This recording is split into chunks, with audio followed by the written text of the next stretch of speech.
Dave Talks Comics, Episode 18.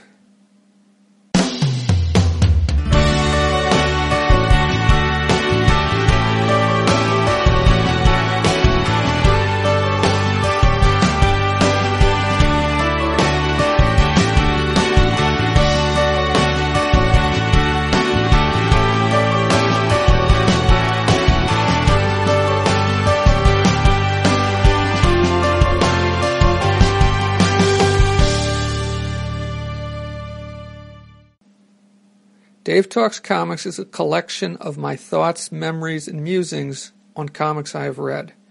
Dave Talks Comics can be found on the web at davetalkscomics.com. On Twitter, Dave Talks Comics, and email can be sent to dave@davetalkscomics.com. I talk from my notes on these comics. I don't go panel by panel. I try to do more than just summarize the stories. This is not a spoiler-free podcast. Dave Talks Comics is not a member of the Spoiler-Free Podcast Network. I try not to spoil everything, but in the process of talking about these comics, I will almost certainly spoil them in some way. On this episode, I will be talking about the finale of the ultra-epic All-Star Squadron Annual Number 2, and the beginning of the Generation Saga, Infinity Incorporated, issues 1 through 4.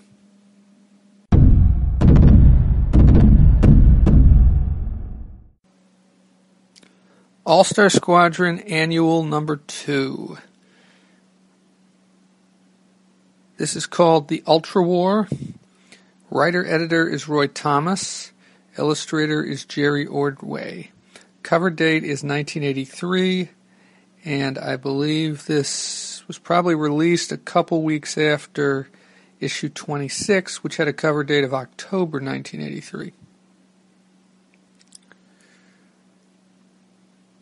Okay, so this issue is bigger than usual. Not sure in the exact page count, but it is divided into 3 parts. It's probably about 40... Well, the story is 39 pages, it says. So it's probably about double or 1.5 times the usual size, page or issue size. Okay, so this issue is divided into 3 parts. This is picking up where the issue 26 left off. And if you haven't listened to it, I recommend you go back and listen to what I've had to say about the prior issues, because this is the conclusion of the Ultra story, the Ultra Saga, the Ultra War. There's been various names for it. But this issue, at least the first part, is called the Ultra War. And it opens in the lab, or in the secret lair of the Ultra Humanite. And he still has, or he or she still has, Superman, Robot Man, and Firebrand captured. And all of his minions are either there or they quickly show up. And some of them aren't too happy with the Ultra Humanite, but they eventually are convinced when he explains to them that he can send them back to where they were, and they were stuck in limbo, which is, as I mentioned before, you should read JLA, that's Justice League of America, number 195 to 197, which is a story that explains how they got into limbo. So they're getting ready to do something when they notice that the heroes who were in issue 26, Flash, Johnny Quick, Brainwave Jr., the Guardian, Phantom Lady, Wildcat, and Robin, are headed towards the secret lair, which is hidden in Mount St. Helens. I can't remember if that was revealed in a prior issue or not. So the heroes arrive. They do battle with they're there to free their friends, the heroes who I mentioned before, Superman, Firebrand, Robot Man. They do battle with the bad guys and are eventually overwhelmed. And then Brainwave, along with the Ultra Humanite, use their combined powers. In the case of Brainwave, it's his own innate abilities. In the case of the Ultrahumanite, it's using the power stone, which he or she has fused to his forehead, and they send the heroes into limbo. And this is a little murky because, they've been sending people, have been brought out of limbo, people have been sent into limbo, and what the exact rules are. But there seems to be some sort of a rule that says if somebody gets brought out of limbo, then somebody else has to go into, and vice versa. And that's what you'll see. So the heroes disappear, but then right after the Ultrahumanite and his minions, his flunkies, take off, the heroes who had disappeared in issue 25, Green Lantern, Tarantula, Liberty Bell, Batman, the Atom, and Commander Steel, reappear, and they had all been in limbo. And then all of a sudden, Infinity Inc. shows up. Just as they're starting to get their feet, they get a footing on where they're at. That is the heroes who just reappeared. The 6 members of Infinity Inc., Silver Scarab, Jade, Northwind, Nuclon, Fury, and Obsidian show up. And they find some notes which indicate that the Ultrahumanite is getting ready to attack the U.S. government, all 3 branches, the federal, the legislative, the judicial, and the executive branch. And so they take off heading for Washington, D.C. Okay, so part 2 is called Divide for Conquest. And it opens up with the first few issues of that part are the Ultrahumanite has arrived in New York City and wants Chuck Grayson, who is the Robot Man's scientist partner, to transfer her brain into Robot Man's body. And Grayson doesn't want to do it, but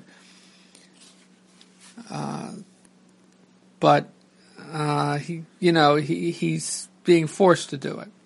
And at the same time, you also get a fight breaks out.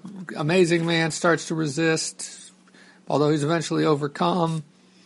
But then, Cyclotron takes Firebrand and finally reveals to her why he's working with the Ultrahumanite, even though he doesn't want to. And it's his daughter, and the Ultrahumanite, it's because of his daughter. The Ultrahumanite has his daughter.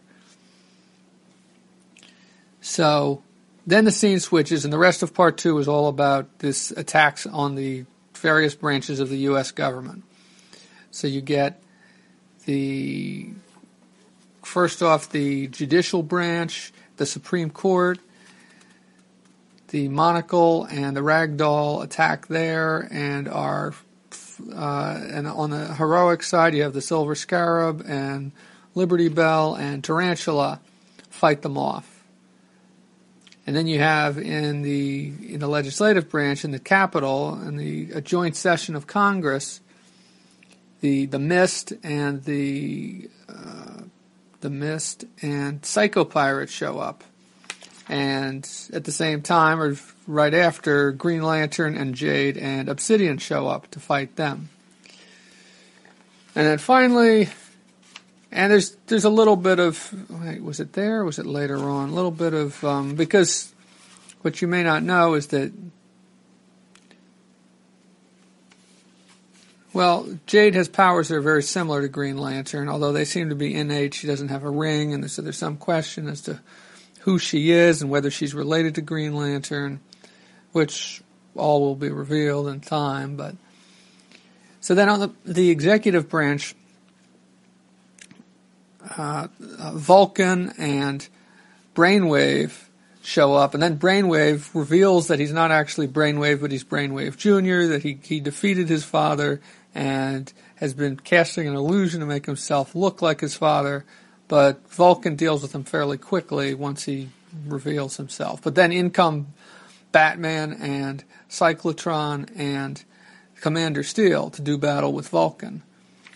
And it looks like Vulcan has killed President Roosevelt, but then turns out that it's all a trick by Brainwave Jr., that he made it look that way to make Vulcan think that he had won, but so the heroes come and save the day. The federal government on Earth 2 is not destroyed or even seriously injured. So then in the final segment called An Ending and an Enigma, basically the final showdown between, which is what this whole issue has been, is the final showdown between the Ultrahumanite and the superheroes. And basically the Ultrahumanite tries to kill Superman, and I mean there's a bunch of stuff that goes on in this segment, but the Ultrahumanite tries to kill Superman, and then finally Cyclotron gets tired of dealing with the Ultrahumanite and takes him out, killing himself in the process. Now the Ultrahumanite does survive, but it doesn't look like Cyclotron does, and it's kind of, that's the end of the issue. I mean, there's not a whole lot more to it. Let me look at my notes to see if there's anything I've forgotten.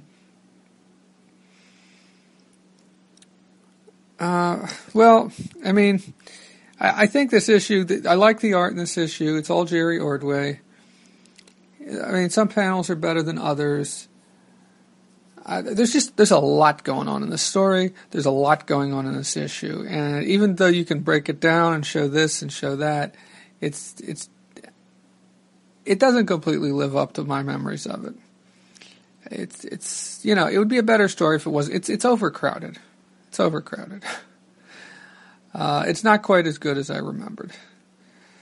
Which, I'm sad to say that, you know. But there are lots of little Easter eggs here and there, and there's this whole thing, this mystery about who Infinity Inc. are, and who they are, and what their relationship is to the All-Stars and the Justice Society, and that kind of, you know, that was just being revealed as this. Of course, if you read all this, then you know that they are the sons and daughters of the Justice Society and some of the other. Yeah, I mean, they were all members, sons and daughters of the members of the Justice Society. Well, with the exception of Brainwave Jr., of course. So I've gone through this, and I've done kind of a blow-by-blow description, and I'm kind of moving away from that in this podcast, moving away from trying to do issue by issue, unless I really think it warrants it. So this is probably going to be the last time I do it like this, at least for All-Star Squadron. I don't know. Maybe there's other All-Star Squadron stories I want to read, but reread, because I've read them all before. But this is, I don't think I'll be doing this again, issue by issue, but it had been a while, and I hadn't finished this up, and I wanted to finish it up, and so that's why I decided to do this way. I guess also worth mentioning is that there is a pinup of Jerry Ordway's rendition of the cover to All-Star Comics number 3, which was the first appearance of the Justice Society. And then there's also a reprint of a page from All-Star Comics number 11, of page 3 from All-Star Comics number 11, which is a page where the members of the Justice Society decide that they're going to join the armed forces. And that was something which had been alluded to in an earlier issue, and so I guess this is Roy Thomas's, you know, it's a little, not Easter egg, but it's a little extra that he threw in there for, you know, long-time fans or big, serious fans of this stuff. And it's kind of neat to see how it was drawn differently back then, and it was written by Gardner F. Fox and drawn by Jack Burnley. So that's it for the Ultra Saga. I don't think there's a whole lot of fallout from that. The story does kind of continue, at least for Infinity Inc. In Infinity Inc., in the first 10 issues, they have this Generation Saga, which I've read the first couple issues of it, maybe even the first 4 before, but it's been a long time. But I've finally gone back and I've found the rest of the issues. So I now have issues 1 through 10, which is the Generation Saga. And I'm planning to read that, and I will talk about it, but I'm definitely not going to do an issue by issue unless I really feel like it warrants it. And I doubt that it will. I mean, I don't think most things will warrant blow by blow, issue by issue retelling. So that's about it for the for All-Star Squadron from issues 21 through 26 plus Annual 2, which make up the Ultra Saga, the Ultra War, and I've got plenty of other things I'm going to be talking about in the future. Like I said, I'm going to read the Generation Saga in Infinity Inc., and I've already started to read some issues of Black Hawk and Hawk World, and there was something else. Yes, there was something else, but I can't think of what it is right now. And I'm sure there's going to be plenty of other stuff I'm going to talk about. But that's it for All-Star Squadron for the present, and maybe at some point I'll come back to it in the future.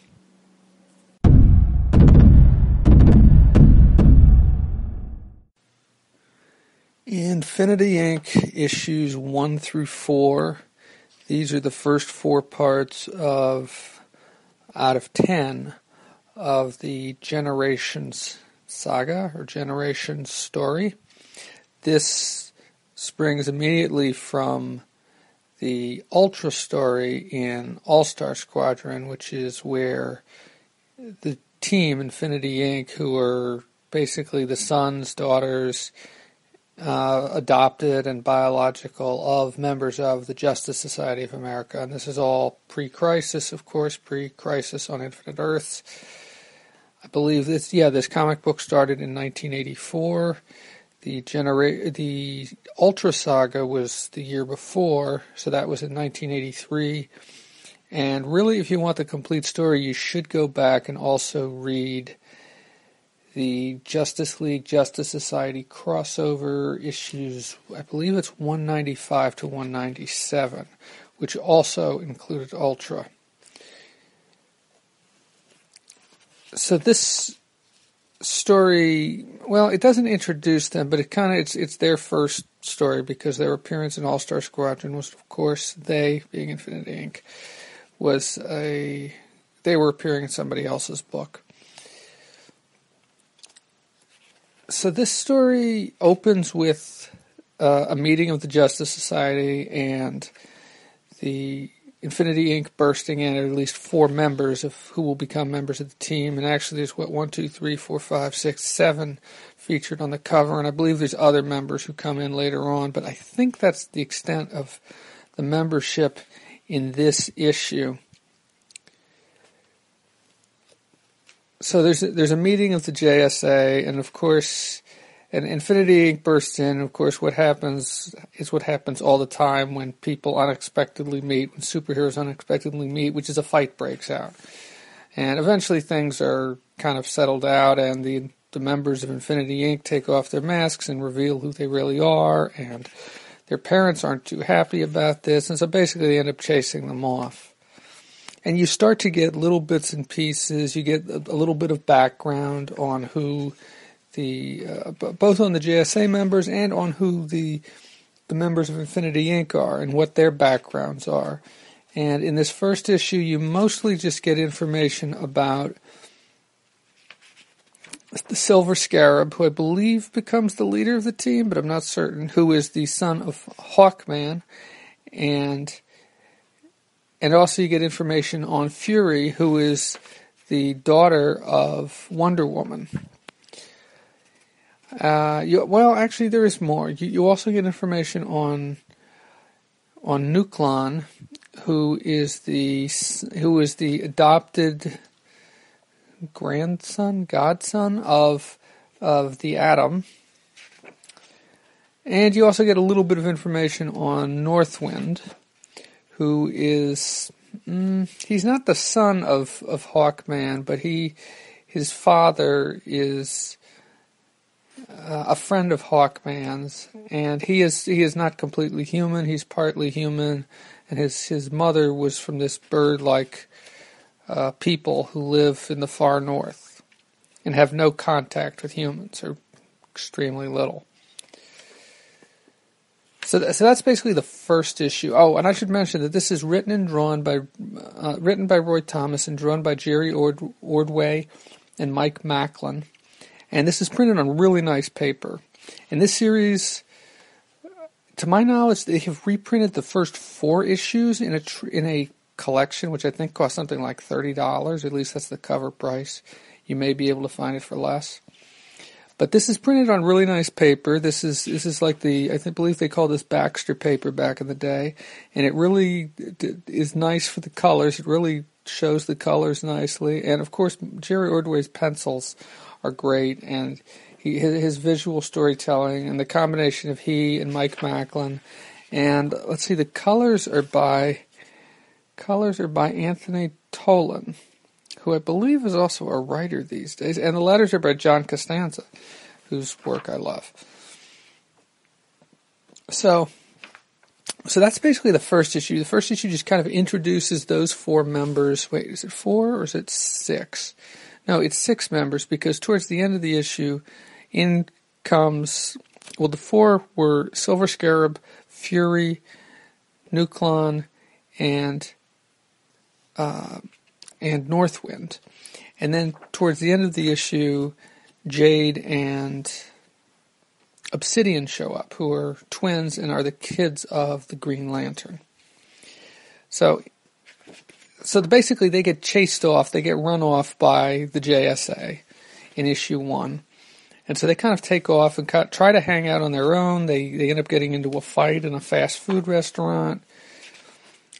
And it gives them a chance to show off some of their powers and learn a little bit more about each other. Meanwhile, back at JSA headquarters,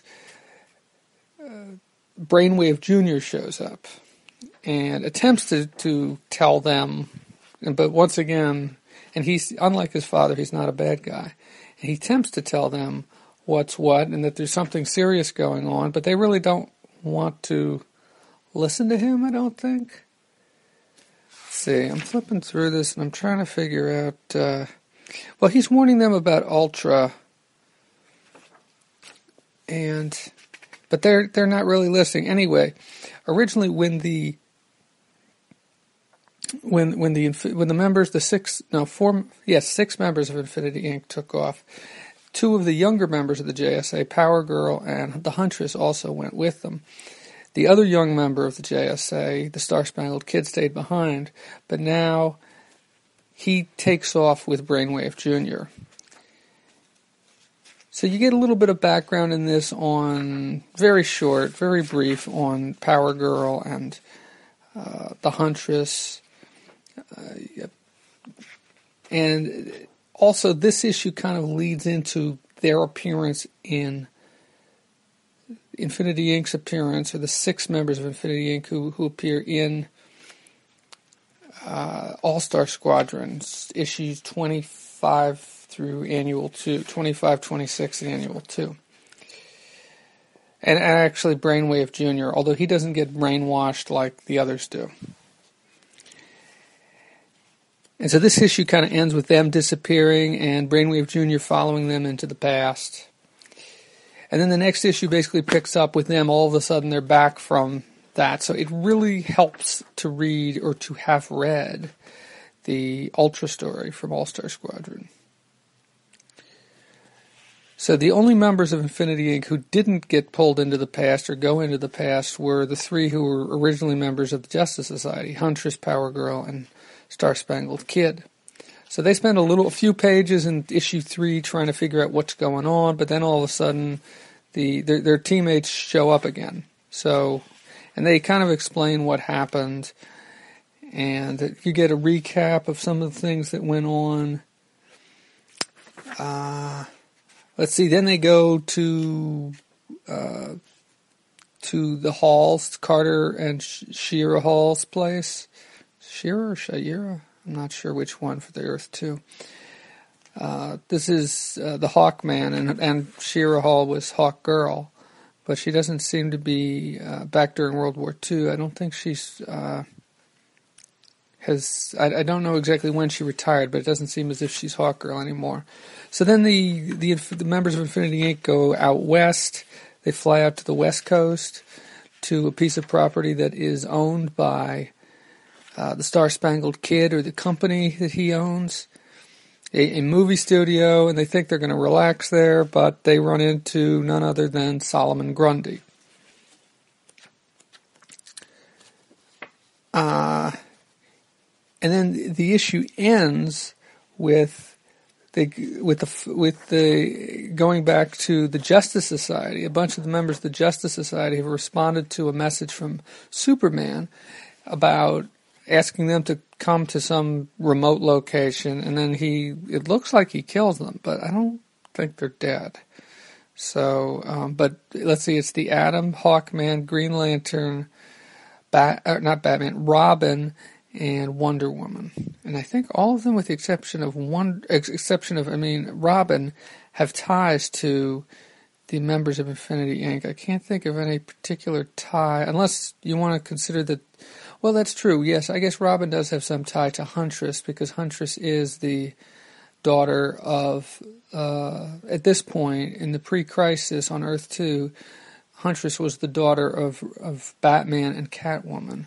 And so I guess there's kind of an adoptive relationship there between Robin and Huntress.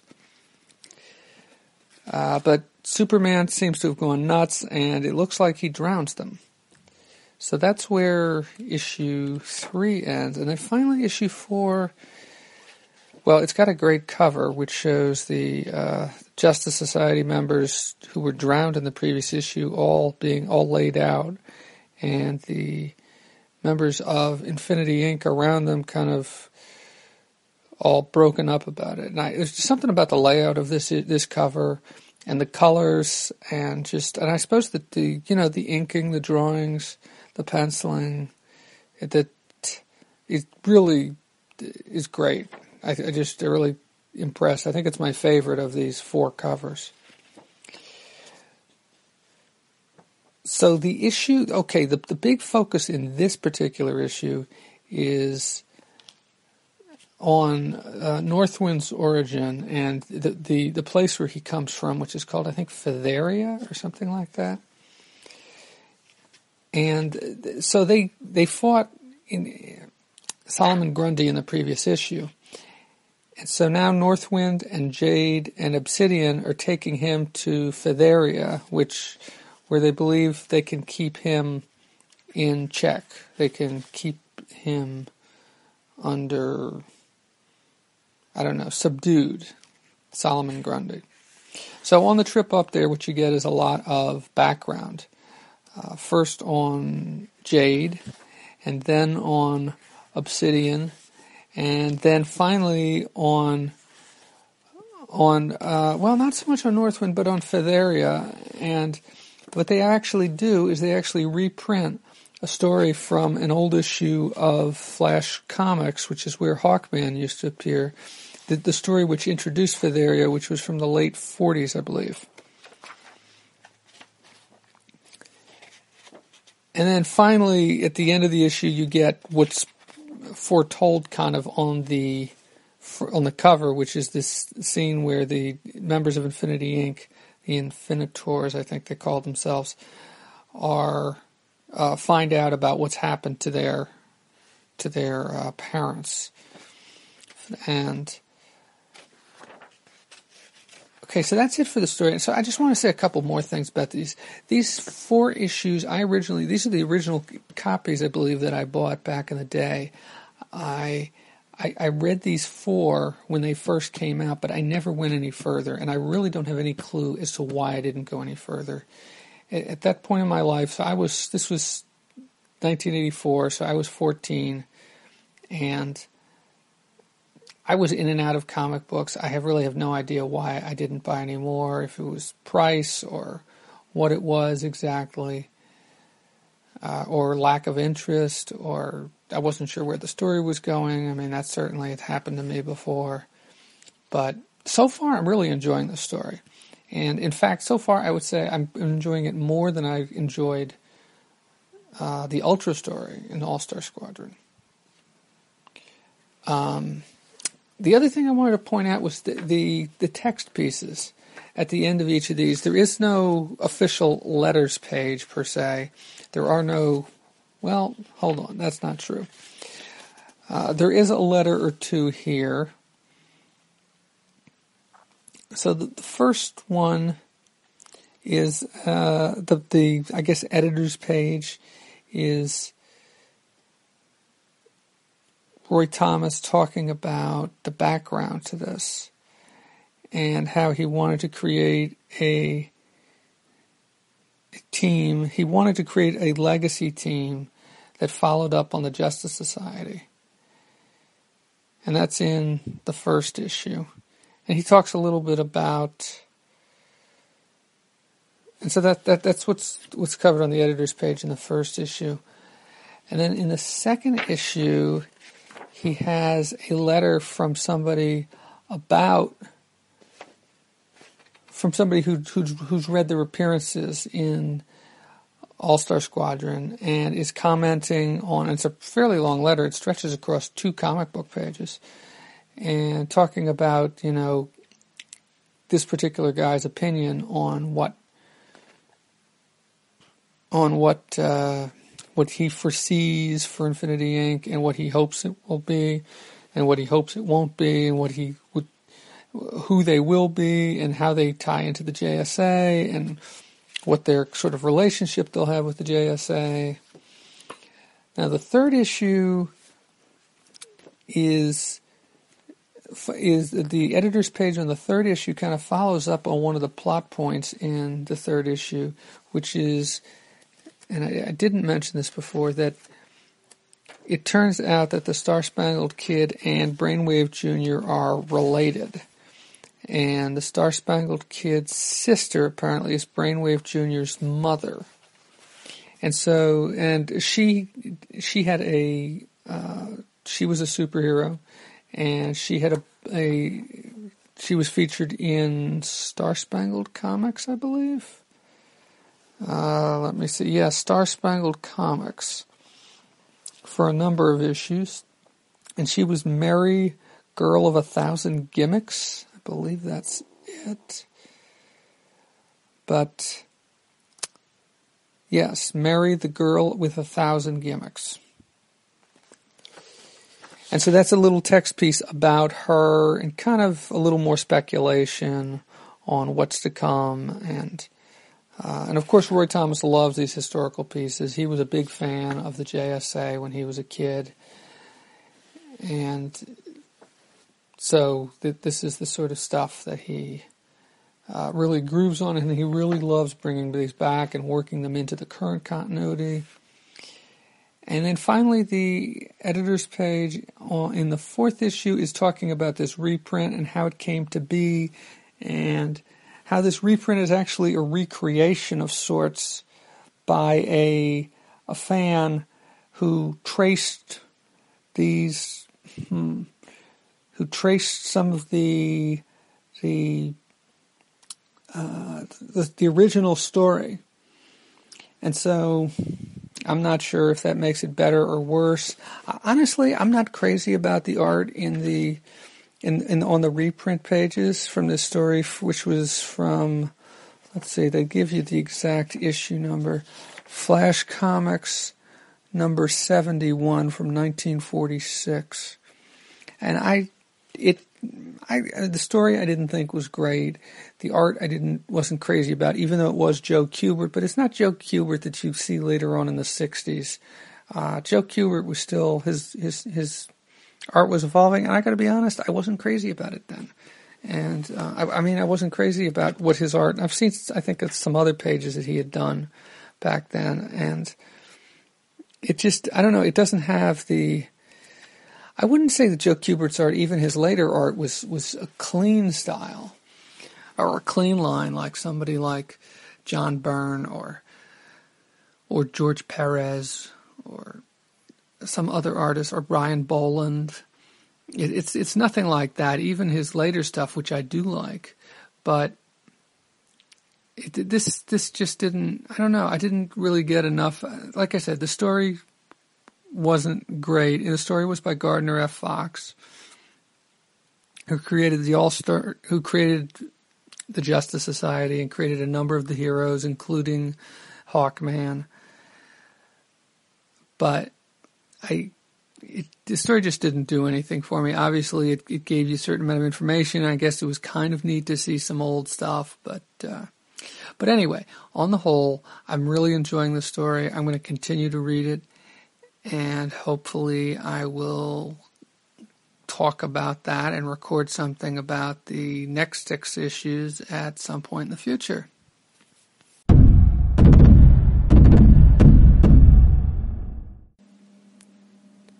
That's it for this episode of Dave Talks Comics. Questions or comments can be posted on the episode page at davetalkscomics.com or tweet them to me at DaveTalksComics.